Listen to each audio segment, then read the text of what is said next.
Hello again. A while ago, somebody challenged me publicly to take part in a debate with him. When I became aware of this, I made a video in which I responded by accepting this idea. Normally, people that want to debate with me contact me privately by email, and then we can thrash out the details and discuss any contentious points. But this person chose not to. Even when I appealed to him, he would not send me a private email. So the whole thing had to be discussed publicly.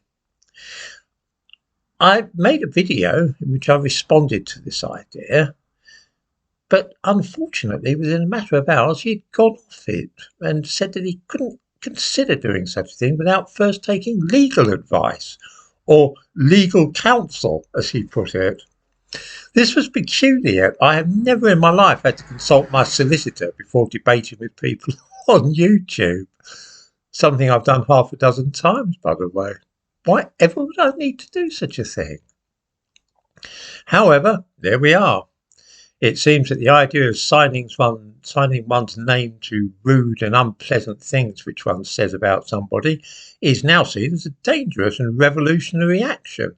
And it was, it seems, this which filled the fellow with fear and unease.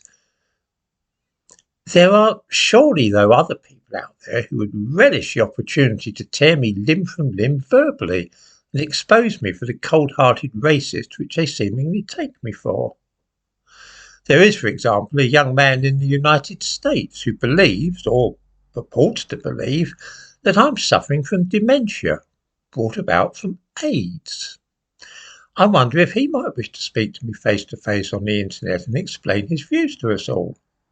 After all, if it is indeed true that I am terminally ill and afflicted by dementia into the bargain, I dare say he could run rings around me. I would have thought that this is by way of being an open goal for such a fellow. It seems that I frightened off the last person who wanted such a public debate by saying that I wanted us both to reveal our names rather than hiding behind pseudonyms. I am happy to drop this precondition, if that really is too scary a prospect and likely to discourage anybody. Another objection which several people advanced was that if anybody showed his face in a video disagreeing with me, then this would set him at hazard from being pounced upon by right-wing thugs if they recognised him in the street. This strikes me as a preposterous idea, or at the very least a horribly cowardly one. After all, it's a risk which I'm prepared to run, and if an old guy like me can take such a risk, then I'm sure that an able-bodied young fellow can do the same. Whenever I'm in central London, at least one person recognises me and comes up to speak to me. So far, all have been favourably disposed towards me, but there are those commenting both here and on the channels which are set up to criticise me, who have threatened me with physical violence. In the description to this channel, I give a link to the YouTube channel of a man going by the name Fibson, who has said that he will knock all my teeth out if ever he meets me. He said that in a comment here and also repeated the threat in one of those channels that I spoke of that have just been set up to criticise me. Just listen to what he said.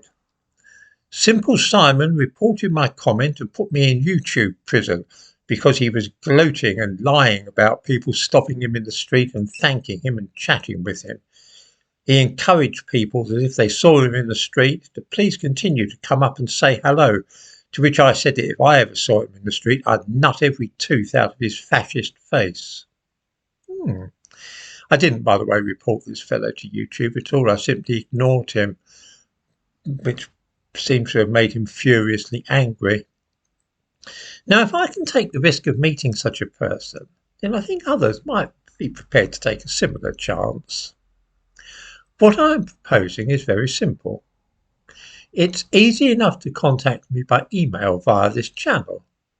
I suggest that any of those who are so ready to say insulting and untruthful things about me behind the mask of anonymity get in touch with me, and we can arrange to record a debate in which they can say what they wish to my face for once and give me a chance to respond. They can retain their anonymity if they really are that nervous, but I think that it would be fair if we both showed our faces.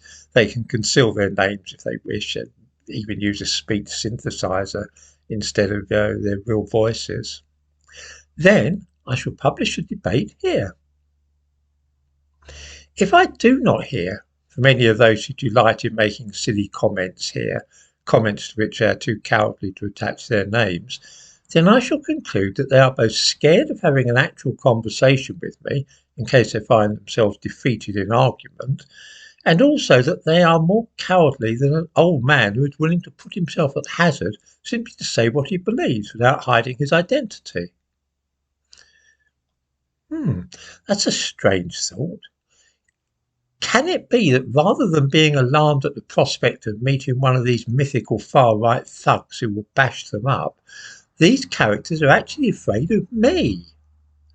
I wonder how they think I might be able to harm them during a Zoom call.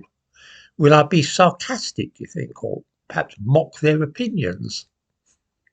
I can see that having an old man making fun of you might terrify a certain precious type who has never before encountered robust opposition to his own views.